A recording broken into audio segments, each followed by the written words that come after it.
spend a lot of time searching online, trying to find different reference images until we can get exactly what the designer wants and what the director wants. So there's a kind of lot of communication once we found the item, going, is this what you want? Is this what you want? Great, that's perfect. We'll now try and buy it for as cheap as possible. It's great because it's really specific, so we know exactly what we need to look for. But it also could be that if a character's older and they would have had this item, it wouldn't necessarily be the era that the play's set in, it would be earlier because they're older and they would have had this maybe when they were younger. So it's pretty intense sometimes having to do so much research to find what we're looking for. But it's great that it's so specific because once you found it, you know you found it, and that's really good. And then you just need to buy it all and get it all in the rehearsal room and on stage. It's a lot of fun actually, because you have to obviously look for a certain era and a certain decade.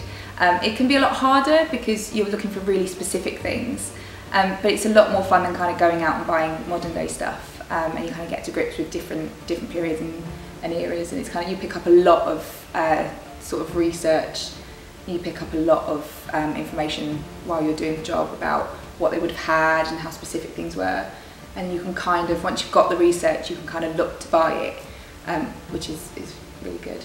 It's kind of a combination of everything really, from making, sourcing. I mean, there's you've got Mrs. Joe's tickler, which we've kind of had to try and make out of burning a candle wax and then getting a bamboo cane and kind of trying to wrap it in and then allowing it to cool, then redoing the process to make the actual kind of item itself. But then we do go to local theatre companies and ask them, like, we're currently doing this, we need all this, is it something that you've got? And we're really lucky here that we've got Derby Shakespeare that have loaned us loads of items to use for the show, which is good because the theatre does have its good connections with local theatre companies, and we can just borrow the items that we need.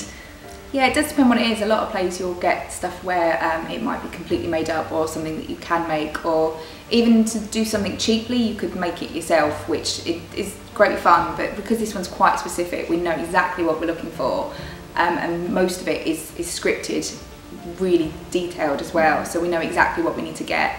So there's not masses of making. Paper props are quite fun. Yeah. Lots of paper props that we get to make, kind of put images and print everything out, and there's a little bit of artistic license with that. Especially with the tablecloth as well. Yeah, and yeah, we've got stuff like, we've got a massive bridal table with a huge kind of dusty feast on it, so it's kind of, it's set dressing is quite good because we're kind of making bits for that and making a tablecloth and making a wedding cake as well, which is really good, and we make that from scratch rather than, because obviously we can't have something that might go mouldy in a few weeks. The wedding cake is, it's such an iconic thing. Miss Havisham and her table and her dress and her cake and all the kind of decay of it is something that everyone recognises.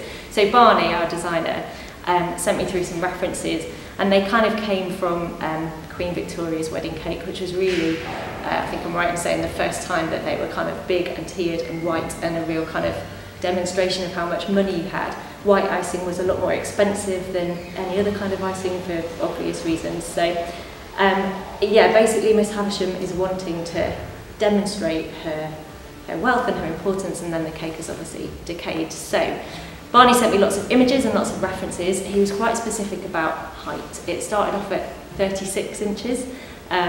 It's now going to be bigger. So when it was first made, which was to be used in the trailer, it's 4 layers of cake, I think, which are each made of polystyrene cake moulds. So they're things that bakers and cake decorators use for things like window displays, so they're not going to go off over time. So it's polystyrene in the middle. It's covered in air drying clay. The advantage with this cake is it's supposed to be falling apart, so you didn't have to be as precise as if we were making a brand new kind of pristine wedding cake. The decorations that are currently on the outside of it are all, they're piped on with icing bag kind of nozzles that you would use for icing, but they're made out of polyfiller, so don't eat them. And some of them are chipped off, some of them are starting to look a bit raggedy. And there's cherubs on the top and dried dead flowers, and basically I think it's a case of more is more. So that was done for the trailer. It's going to be embellished even further for the show.